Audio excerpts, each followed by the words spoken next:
This is Changemakers with Katie Goar, finding the right solutions for the affordable housing community. This week's Changemaker is Terri Lee, the president and CEO of Atlanta Housing, a distinguished leader with over 2 decades of experience in housing and public policy across the southeastern United States. As one of the nation's most trusted experts in housing affordability, Terri has spearheaded transformative initiatives, including the One Atlanta Housing Affordable Action Plan, which aimed to mobilize $1 billion for creating and preserving affordable housing throughout Atlanta. Terri, welcome to the podcast. Thank you so much, Katie. I truly, truly appreciate the opportunity to share with you today.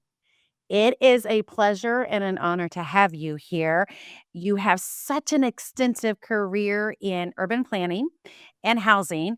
So let's just jump right in, why don't we? Yeah, absolutely.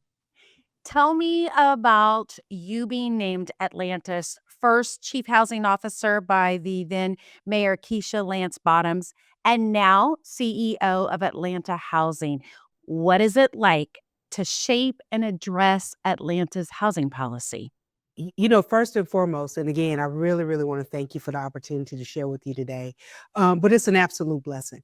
It literally is a blessing to be able to dedicate my life's work to lifting up and, quite honestly, helping people find stable shelter in the hopes they could then grow to a different level of economic self-sufficiency. When I was named the first chief housing officer, I will tell you it was not a position that I sought. And quite honestly, when the city made the commitment, or the previous mayor rather, made a commitment that she would invest $1 billion towards affordable housing, I remember sitting in my office as deputy commissioner of city planning saying, I don't know who's going to take that job.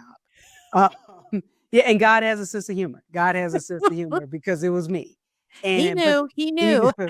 But it was literally probably one of the most pivotal points in my trajectory. And it really gave me an opportunity to understand the importance between authority and influence. Because in that role, I did not have direct authority because I reported up to the chief operating officer. But because of my career and because the relationships I had built, I had influence. And so we were really able to use my direct influence to develop not just a plan, but a strategy to how the city would mobilize differently. And looking not just at the city, but all of its agencies, including Atlanta Housing, Invest Atlanta, Atlanta Beltline, the Fulton County City of Atlanta Land Bank Authority, but how these agencies would take their collective powers and capacity and really do something different to address affordability in this city. And so, I'm proud of the work we led. We invested, and in that tenure, we invested close to $1.2 billion, and that was in public as well as private funds. We created and or preserved over 7,000 units. Those are units that were either completed or underdeveloped by the end of my tenure as chief housing officer. And we also were able to set forth policy initiatives that I believe, quite honestly, has helped on the trajectory that we're on today. Clearly it's not enough. We are still, as a city, as a country, fighting a crisis that, quite honestly, is in front of us and running faster than we are. But it definitely was a huge down payment. And, when I think about the work that I was able to leave as chief housing officer, it really was, quite honestly, in direct alignment with me moving over to the Housing Authority about 4 years ago to serve as the chief operating officer. I remember my predecessor at that time, Gene Jones, asking me if I'd ever thought about being the chief operating officer of Atlanta Housing. And I said, well, Gene, quite honestly, I thought about being the chief executive officer of Atlanta Housing. And, we had a conversation. He asked me why didn't I pursue the role prior to him coming to Atlanta. And we had a very, very honest conversation. And at the end of that conversation, it was clear to me that my place was at Atlanta Housing, then as a COO, and I was grateful to take the helm over close to a year ago, it'll be a year next week, as chief executive officer.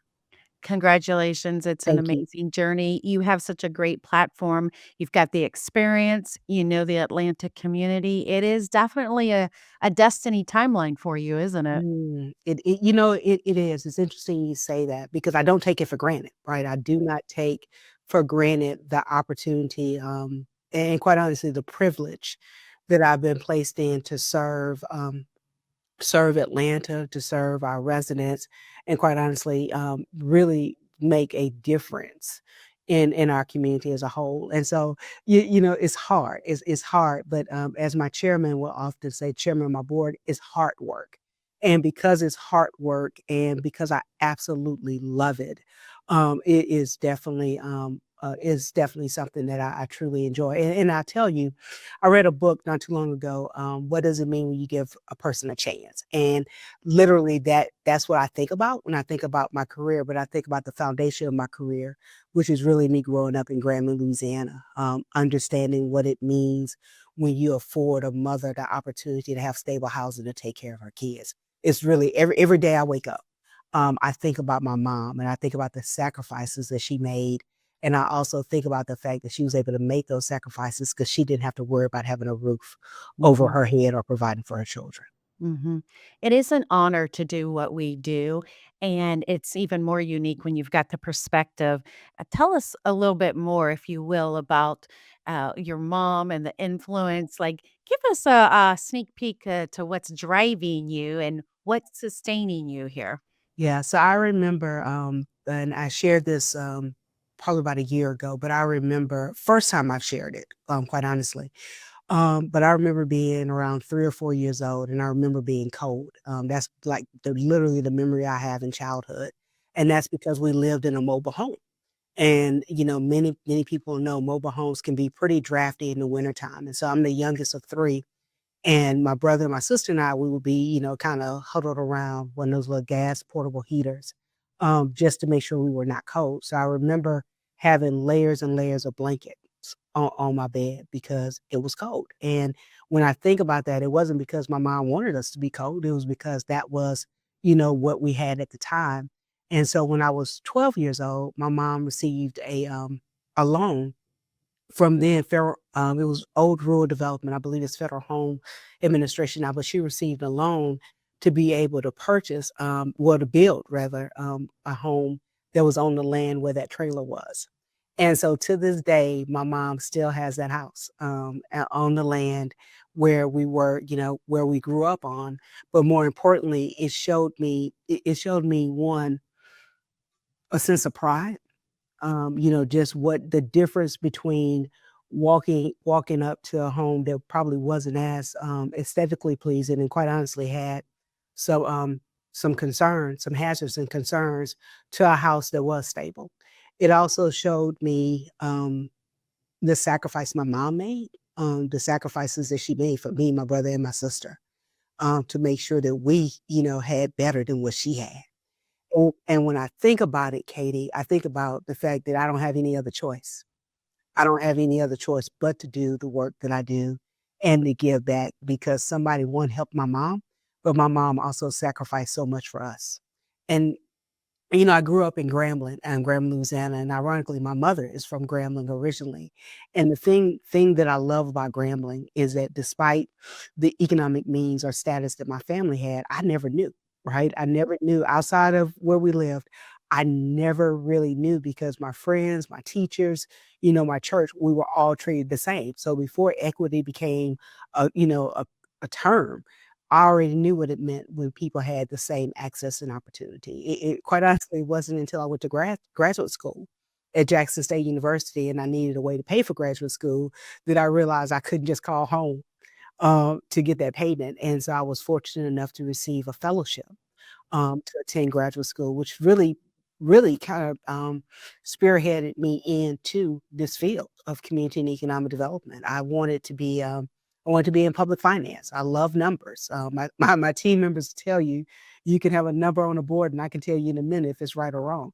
Um, but I had a chance to work with a gentleman, Harvey Johnson, who ironically was the first African American mayor of the city of Jackson years later. But at that time, he was, leading a nonprofit organization, Mississippi Institute for Small Towns. And they were responsible for administering federally funded grants all across the state of Mississippi, from the Delta to the coast, helping people, have better housing, have public facilities. Quite honestly, have running plumbing, sewer, things such as that, city planning. And so, at the age of 22, I'm literally, helping folks in the Delta of Mississippi, understand what it means to make a difference when you actually make an investment into the community, into the homes that they have, making sure they have running water and things such as that. So it literally has been a ministry. It's been a calling that one that I ran from rather, for quite some time, but one that I'm so happy didn't run from me. And I have the opportunity to really rest in it and do what I love. I love that you are leaning more into your story and you're sharing that. I too have sort of ran from the story and refused to talk about my government cheese days. But where we are and what we're doing, we do have to come to terms with that, not just for ourselves, but to sustain us, to keep us going, and for others to hear the impact of housing and what the lack of stability and the hope of stability can mean for others. So that leads me now to Atlanta. I have been to Atlanta so many times. I love the community, but the Atlanta market, there's a lot of other people who are loving Atlanta. And so this market has completely changed as to what's happening, which is creating obviously the market tension for affordability. So why don't you describe just the state of affordable housing? What how would you describe it? What's happening? Like you mentioned earlier, a lot of factors are contributing to what's going on, but give us what the needs. You guys have accomplished a lot, but there's still a lot to do. So give us kind of in your words what the landscape is there. No, absolutely. So I've had the privilege of being in the city for a little over 20 years now. And quite honestly, I came to Atlanta. I traveled to Atlanta to start my career with the city of Atlanta as director of housing at that time. And at that time, the office was responsible for administering the federally funded programs under from HUD under CDBG, Community Development Block Grant, and the Home Program. And so I've also had an opportunity to be on the front end of a lot of the housing plans or implementation strategies that have been developed in the city. And the one thing that I've continued to see is that the city has continued to grow. The metropolitan region has grown significantly over the last decade, and the city has had its fair share of that growth as well. Our population has grown from a little close to 400 to about right around 400,000 to close to 500,000 people. And with that growth becomes different pressures, right? The second thing I've seen is the fact that we've had a lot of growth, but wage growth hasn't kept up with it. You know, we're in a state where minimum wage is still right around $7.25 an hour. However, you know, if you want to afford a one bedroom, I believe the last report I saw from the National Low Income Housing Coalition that in order to afford a one bedroom in Atlanta, you need to work close to 80 hours a week in order to afford for a person at a certain income level to afford a one bedroom. And so wage growth is also a problem. The second is just the market. I mean, the third rather is the market itself. You know, we literally came from a recession to well, Atlanta was on a boom. Atlanta was at a very, very high boom prior to the recession. And during the recession, what we saw was a lot of the market, really settled and stabilized and declined. However, the need didn't. Um, because from your standpoint about a lot of people loving Atlanta, we saw a lot of investor activity coming in and actually acquiring available properties, be it rental developments and or single family homes. And so that again has brought a lot of pressure to our market. I think, the one thing that I look at though is that, Atlanta, I kind of chronicle it to what Atlanta has afforded and blessed me with. Atlanta is still full of opportunities. And when you think about, the leadership that we have at the mayoral level. This is the first time that I've seen political will and political resources collide in such a way that something is happening at a rapid pace to be able to address the affordability issues here in our city. Our mayor has a goal of 20,000 units through the course of his term in office, and Atlanta Housing is contributing to that goal along with our other partners, be it Invest Atlanta and or the Beltline. We also are just being smarter, right? How do you look at zoning policy and you utilize zoning policy to make sure that it can stimulate the market and not choke the market? Third, I'll say permitting. One of the things I tell my team all the time is that, we have to make quick, knowledgeable decisions. And those quick, knowledgeable decisions also look at what we have to do from a bureaucratic policy standpoint. And so time kills deals. And so we have to make sure our permitting process is improved and moving at such a rate that it's not choking any development activity, but is actually lending to to development activity. And you have a good dynamic because people wanna move to Atlanta, you have developers who wanna be there, you guys have got great market momentum.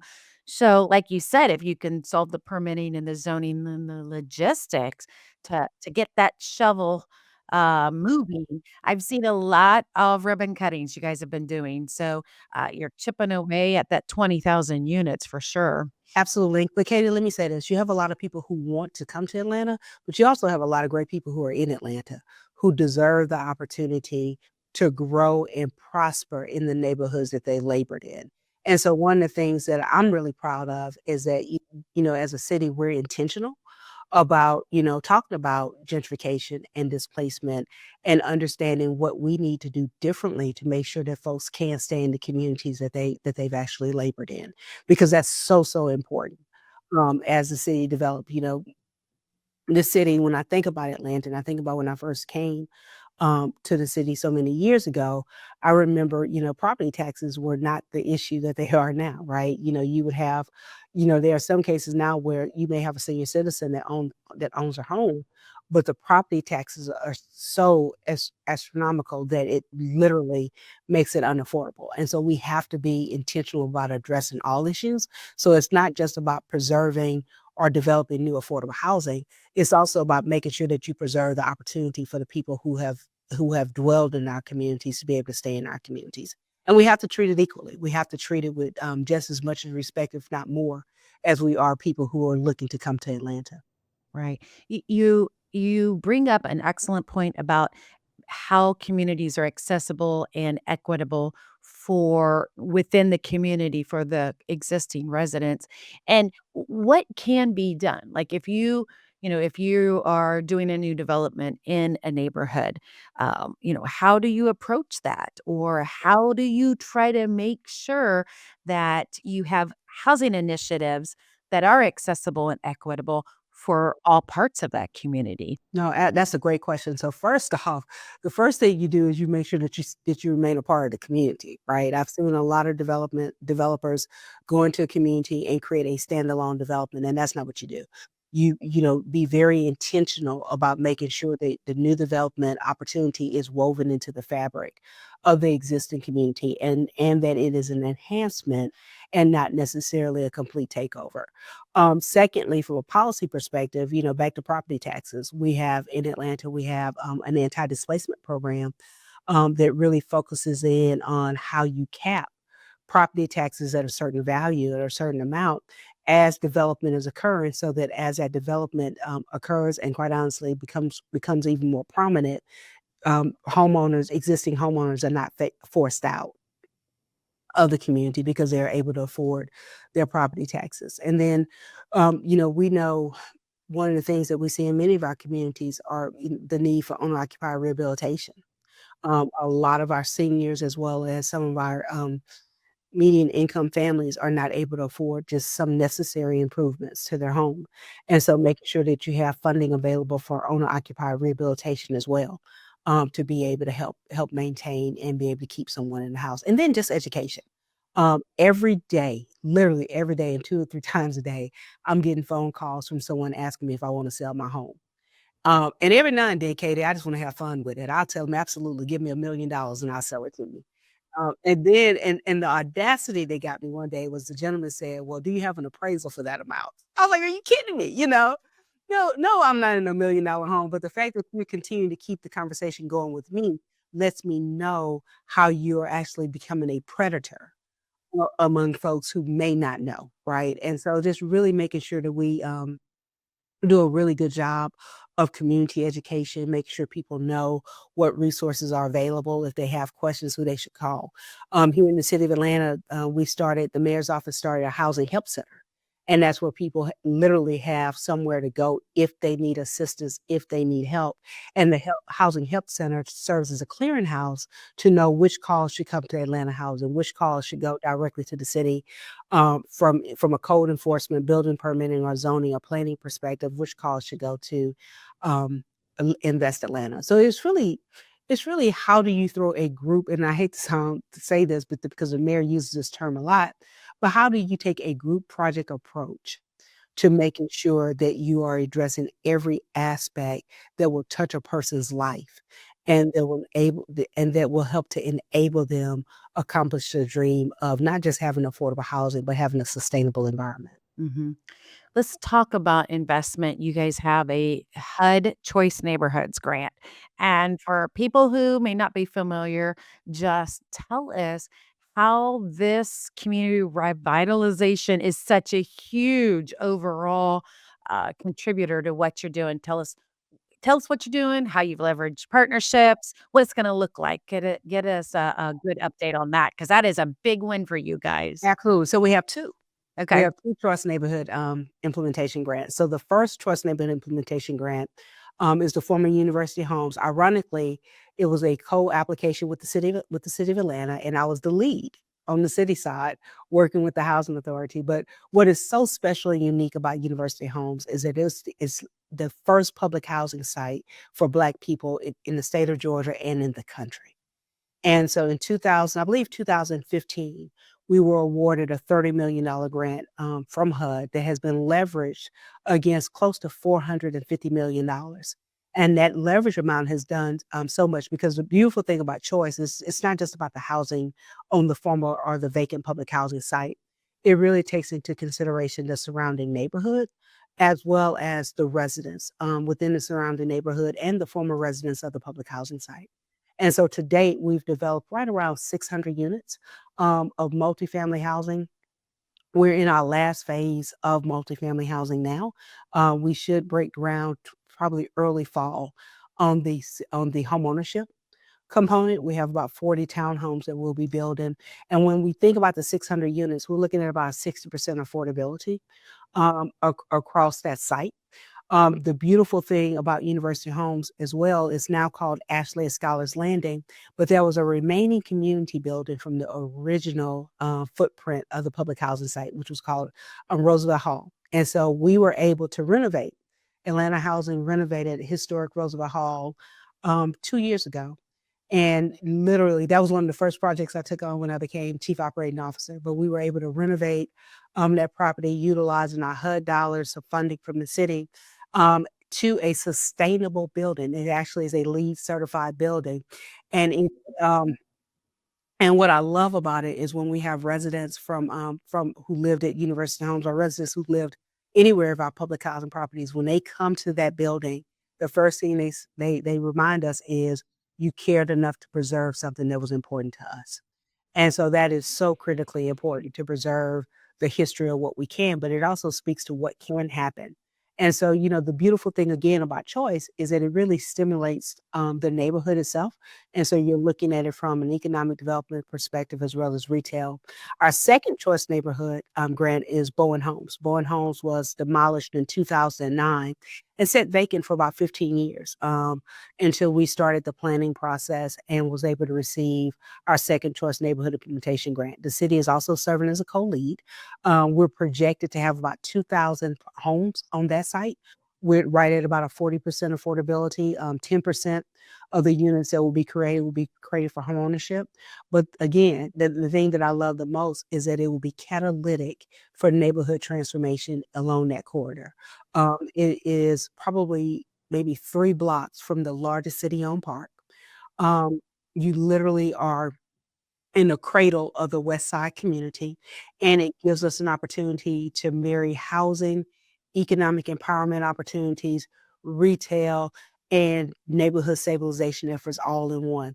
We will be breaking ground on the first phase of Bowen Homes in March. I'm sorry, we're doing the official groundbreaking in March because we already have shovels in the ground now. I was at the site earlier this week with one of my colleagues from Boston to share with them the work that we're doing. And they literally are breaking ground on phase one of Bowen Homes, which would be about 150 units of rental housing. What an honor to be able to see this, but I'm sure it's come with some pains and some lessons learned here. It everybody likes to see the shovel ready and the ribbon cutting, but what are you learning on the impact of the community engagement so far? What are they saying? You mentioned one example. What else are you hearing from the community? So Atlanta is very strong on community engagement and community voice. We have a system called the Neighborhood Planning Unit System, which I used to jokingly refer to as the fourth arm of government for the city of Atlanta because it's a very strong network. But it provides such a needed and pivotal voice, especially while we're in this moment of time. And so what we're hearing from the community, not just at Bowen Homes, not just at University Homes or any of our other sites, what we're hearing is we want you to plan with us, not on top of us. And we want to make sure that we have a voice in any type of development activity that will be coming to our community and how our community will ultimately look. And we also want to make sure we have a place. What the three key things I've taken away is plan with us, make sure that, our voice is heard and not just heard, but actually acted upon. Even if it's not everything, let us know that we're doing this in partnership together. And then also make sure that we have a place that we can also benefit and be able to participate in the growth of the communities that we've been in. Okay, excellent. And I've seen a lot of communities do it really, really well when they take it in a step-by-step process. They, have access to have the voices at the table. It can be collaborative. It slows it down a little, but you also are able to approach what everything from what it looks like, where are sidewalks, can you get an additional transit stop if there wasn't already one? So it is a great beneficial process. What about the, Stadium Hotel? Tell us what's going on with that, because that's been a fixture of Atlanta's skyline for quite some time. Uh, what's happening in that project? No, absolutely. So when we adopted our strategic plan, and I led the development of that as chief operating officer, we were intentional about saying Atlanta Housing would create and preserve 10,000 units of affordable housing within a 5-year period. And so a part of that was looking at how do we leverage existing resources. So we had about 370 acres of former public housing that was just vacant. The units had been demolished and the land had sat vacant for quite some time. And so we were like, we knew that we had the opportunity to populate housing from that aspect. We also knew that we had the opportunity to preserve affordable housing just from our existing portfolio that was aging. But then at the same time, we wanted to be strategic about looking at proactive acquisitions. And so the Stadium Hotel is in a area of opportunity, what we would deem an area of opportunity, and it really gives us the ability to provide affordable housing next to, quite honestly, a tremendous amount of market rate housing, retail, transit. Georgia State University actually is our neighbor as well, but it gives us the ability to infuse affordability in a neighborhood that is actually losing affordability. It also, because of the hotel and the attached garage and some other land, it gives us an ability to think larger than just the renovation of the existing footprint, but how can we maximize any type of development opportunity along that site? We acquired the hotel in August, I believe, August of last year, and we issued a request for proposal for development concepts and ideas in November. And we will actually have those concepts and ideas back in our hands on February 17th of this year so we can move forward with a development opportunity. What I really like about the Stadium Hotel is that it's an opportunity for us to come in and quite honestly be very creative and innovative as to what we would like to see programmed. We were not as descriptive in the RFP because we want the best thinking and the best ideas. But we do believe we have the capacity to create at a minimum 230 units of housing on that site. Wow. Wow, that is going to be just an amazing, sort of like a comprehensive part for that neighborhood, isn't it? Yeah. Yeah, absolutely, absolutely, and just its location, right? Because Yeah. it's central, Yeah. central to the downtown area. It also, quite honestly, if you think about the fact that Atlanta will be hosting the World Cup, it gives us an opportunity to activate the site to complement the city and others' efforts as we go through the World Cup. So I have a question. What do you think? I mean, Georgians, Atlanta, the community on a macro level. Um, what there's growing bipartisan support. It sounds like you guys have a strategic plan. You've got numbers. You've got the goals. You've got development. Like all of the things are aligning. Are there specific legislative opportunities though, or funding initiatives that Atlanta Housing is saying, "Hey, this isn't just my Christmas wish list." What do you see on that, realm? Excellent question. So, you're right. We have the strategic plan, but anyone who knows me knows I believe in execution and implementation. And so when you think about our goal of 10,000 units, we're at 66% of that goal right now today. But more needs to be done. So, from a legislative and a policy perspective, one of the things that I would love to see done at the state level is source of income protections. Right now, in the state of Georgia, in the city of Atlanta, and across other cities and municipalities within Georgia, a landlord, a property owner has the right to deny an individual with a housing trust voucher access to their property or access to renting their units. That needs to change, right? That definitely needs to change. Second thing I would love to see is more investment from the state level into housing. When you think about the surplus we have at the state, if we're able to increase the amount of funding to the Housing Trust Fund and also supplement that funding with the low income housing tax credit or the taxes of bond program that the state administers, it literally would stretch the resources and give us the ability to provide more prominent affordable housing. And then the last thing I'll add, and please know that there's much more. We probably have a day long conversation about it. But what we don't talk enough about is how do you really become very intentional about making sure someone has a home today on public subsidy assistance, but that we graduate them from that so that they can be in a more economic self-sufficient environment. And the way to do that is to really marry our affordable housing programs with some level of workforce and or educational attainment or development opportunities so that we can be more intentional and creative about increasing people's economic wealth and being to be able to give them the ability to be self-sustaining on their own without public assistance. Mhm.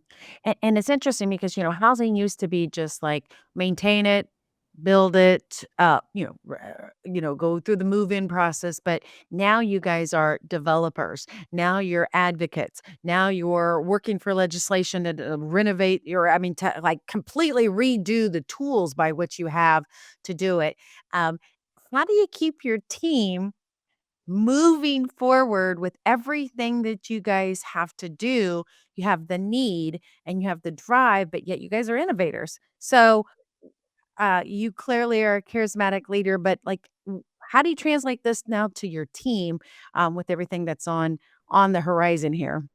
Yeah, so it's coming into the CEO seat, after especially after serving as chief operating officer, I knew that the majority of my team members saw me as somebody who is, oh my gosh, she's gonna get it done and she's gonna make us get it done now. And I am. But it's clear though that my team needed to hear my message and they needed to understand who I am at my core and at my heart.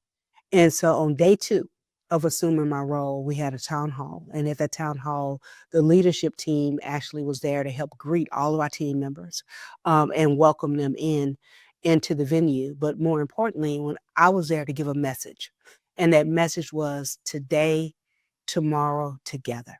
And it was really giving, just honor to where we are right now today as an agency and the contributions that have been made by so many, and quite honestly, the shoulders that I stand on.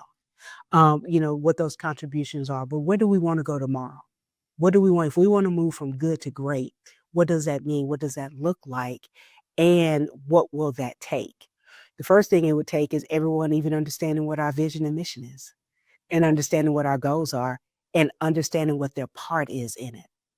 Um, and then how do we get to tomorrow? Well, one thing we can't do is think tomorrow is gonna be me by myself. If it's me by myself, then we have a problem. I can only get to tomorrow if my team is standing with me and putting forth the energy and the effort to make sure that we can serve the families that we need to serve. And quite honestly, we can serve each other. And so I have really led this last year and will continue to lead on the message of today, tomorrow, together. But more importantly, I will lead in a very transparent sense, as well as in a sense of accountability and celebrating the successes we have. And so, we are really big on making sure that the team as a whole understands the contributions they've made. With my leadership team, I'm 100% empowering my leadership team to help support me to lead this agency. Ironically, around Christmas time, I had the flu, and so it took me down really, really bad. And at the same time, we were planning our holiday celebration for the team members, and so the first call I received was, "Well, Terry, do you want us to cancel because you can't be here?" I said, "Absolutely not. Absolutely not." Because I have pushed us as an agency so hard this year that we need to take a moment to celebrate each other. And so they were nice enough to allow me to have a video message to share with the staff. And what I shared with the staff was that I was taking my own advice. If you don't feel well, stay at home, but please know that I'm so proud of you. And I'm so proud of the work that we've lifted up together. And more important than the work, I'm proud of the impact of who we're growing to be. And I was happy that they streamed the event live, so I was able to see it. And the joy I saw on so many of our team members' faces just being able to participate on, the awards or who won Employee of the Year. We have a charitable giving campaign, and so we acknowledge the two individuals who gave the most amount to the charitable giving campaign. We established a CEO award. We even had an ugly sweater contest, and they were creative. One of our team members had her ugly sweater was pictures of all the former public housing sites. So Oh she gosh. had original pictures of Bankhead, of Bowen Homes, of Herndon, all on her sweater. And so I share that with you because we work hard. We work really, really hard, but we are going to celebrate each other, and we're going to make sure that we lift the organization up. And I'm also aware that Atlanta housing isn't for everybody. Um, and I understand that and I respect that. But for the folks that it is for, we're going to give our all to help make sure we lift our residents up and that we help support each other. Because again, this is hard work, but it's also hard work. And so that's what we lean in on every day. And that employee engagement matters because they bring that into the quality of how they have customer service, how they inspect units, how they answer the phone. I mean, everything. So employee engagement cannot be overlooked on any realm because it's a better program, better compliance when your employees are engaged. So I'm glad that's a component of your core values. You mentioned grassroots effort. I couldn't go on without talking about you have several prominent resident association leaders and community advocates. Do you want to highlight a few of those for us? Because every community has them, but you've got. I think you recently named a development for one of them. Do you want to share some of that? Because that's a beautiful story. Yeah, absolutely. We actually broke ground on this development back in 2022, but was named to the was named, forgive me, Juanita Gardner Village. And Juanita Gardner was a member of the Adamsville community for years. And I remember at the groundbreaking, sharing words. And what struck me was the dash, right? So she was born and then she left us to go to eternity. But what did she do with that dash? What did she do with the time in between? And the time in between, she was a school teacher, but the time in between, she made a footprint in making sure that her community and her neighborhood had a voice. She made a footprint in making sure that she was an advocate for those who couldn't be an advocate for themselves. And what was interesting is we didn't, Atlanta Housing, nor did the developer make the decision to rename the property Juanita Gardner. The community came to us and said, "Hey, We have to give homage, we have to give respect to someone who labored so long and so hard and who fought for development opportunities like these to be in our community.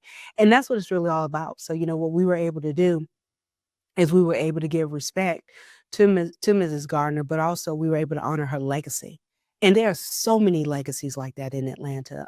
I will tell you so many. And I'm grateful that we're able to do that because it's really our past that informs our present.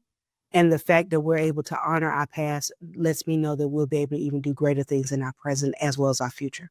Right. And it's a motivator for the next Juanita, right? So, you've got this next generation here too that, want to serve, want to be involved, but maybe they don't know what or how. But when they can look to a Juanita Gardner and see what she's done, they're like, okay, I can make my own map. So I think you're right, it's legacy building, but it's also feeding in, isn't it?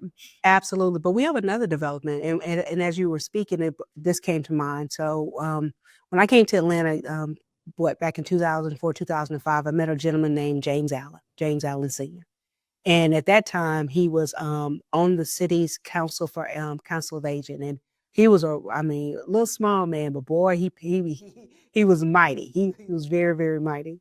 And what I didn't know, until years later is that Mr. Allen used to work at Atlanta Housing. He worked at Atlanta Housing, and he was the exterminator, for Atlanta Housing, so he could tell you stories about, the old public housing projects and the things that he saw, but also the residents who lived there. Well, fast forward maybe 30 years, Mr. Allen became a resident commissioner for the Atlanta Housing Authority, and at the time, I was still at the city of Atlanta, but what struck me every time I saw Mr. Allen, he would say, "Who are we gonna help today? Who are we going to help today, and what are we gonna do different?" And then his corn phrase was affordable for who? Because y'all talking all these numbers, all these AMIs, but who are we really, really trying to help? And so we had an opportunity. Mr. Allen left us. He passed in 2020 during COVID. And so we were able to rename the development that he lived in to James Allen Place. And we received an award. We received an award. Columbia Residential is our developer and now owner of that property, but we received an award from the National Association of Local Housing Finance Agencies just for the superb renovation job that was done on site. That site was renovated. We now have a medical facility on site. We have a movie theater for the residents as well as a library. And I know it'll be someplace that Mr. Allen would say, affordable for who, but thank you for making this a possibility for so many. I love how a community person, one person can make such an impact. And we forget about that. We forget that it doesn't have to take this, huge team of 500, but the little David and the Goliath, right? I mean, it can be one person that makes a huge difference. I'm a firm believer. It only takes one person to believe.